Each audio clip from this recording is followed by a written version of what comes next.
I'm here joined by my good friend Shaun, aka Barry from Eastenders. It's on my passport, Barry. It's right, it fits. How are you first, my friend, and what are you doing down at Box Park? Good, yeah. No, we've been here today working for Coca-Cola Zero Sugar, and it's been absolutely amazing. I did a duet with the rapper H of Sweet Caroline, the ultimate football song, and it was absolutely fantastic. The crowd here are always just a dream. They got right behind it, and they were fantastic. And I love Box Park anyway. It's a brilliant place. Did you ever have yourself down as duetting with a rapper like H? No, we said between us, we sort of cover the generations. I think he's in his early 20s, and I'm pushing 60. No way. So, yeah, this year, the big 6-0. So we covered all the bases between us. So, as we were talking off air, 2004, when you left Eastenders, tragically, Yeah. I must say. So, we're going to play a quick game of Euro 2004 v Euro 2024. You up for that? Yeah, go on then. Okay, first up, David James or Jordan Pickford? Now, that is a good question because I know David James, so I'm going to have to say David James because I know him. Tricky one, that. Gary Neville or Carl Walker?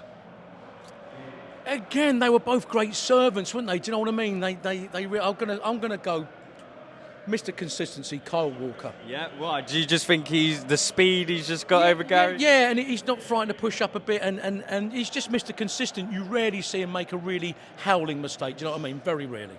John Terry or John Stones? John Terry. Again, that's.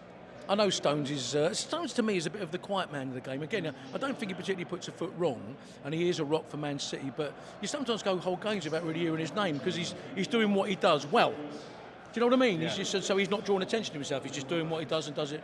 But I just thought Terry had a little bit more flair. Sol Campbell or Mark Gahey? No, I've been impressed by. Sorry, Big Sol, he'll come and punch me. But I've been impressed by Mark. You know, I think he's really made a stunning debut. When you think he's only played a handful of times, and it looks like he's been there forever. So I think we've got a keeper there for another 2 tournaments at least in Gahey.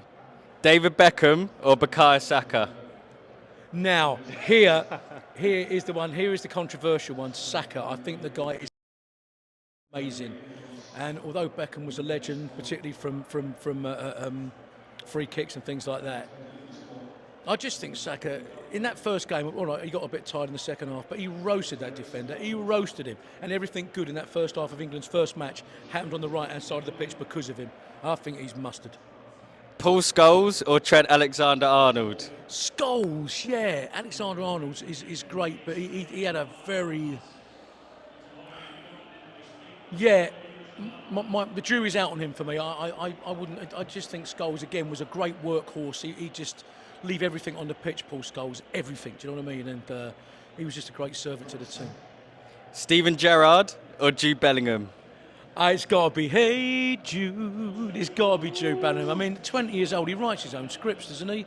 He's incredible. He is phenomenal. It's beautiful to see someone so young to be 20 and the Liga's Player of the Year, and now he's scoring for England, and it's his place unless he does something wrong. That is his place now until he retires, you know. And it's phenomenal to be 20 and have that sort of authority on the pitch. I think he's incredible. I think he'd fit into any England team over the ages. Frank Lampard or Phil Foden? That's difficult.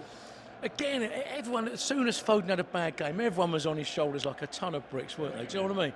He's a Premier League Player of the Year. You don't just get given that on a silver plate. So I've got to say Foden because potentially he is the guy. He has the potential to change a match with one little drink of his body and a decent cross or a shot. And I just hope he finds the Man City form for England in this tournament. And last up, Wayne Rooney or Harry Kane? That is difficult, but I've got to say Harry Kane. Again, I think you sometimes forget how good Rooney was, but I had a problem in that first game where they played him as an out-and-out centre forward, and he just got marked out of the game, didn't he, in the first match? He got marked out of the game totally.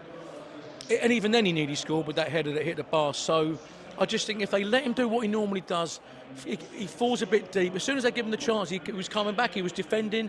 Don't just keep him stuck up there. He's got more going from than that, Harry Kane. But that was an horrible question. That's 2 legends there because Rooney was magic, but I'll go with Harry Kane there. I didn't want to do it, but I'm going to have to ask, can we get a little rendition of We're going to do it anyway? Well, if anyone ever says, anyone watching, anyone England fans, if anyone ever says, you're not going to win this tournament, what are you going to say? We're gonna do it anyway. We're gonna do it anyway. We're gonna do it anyway. We're gonna do it anyway because there's something inside so strong. Beautiful. That was quality.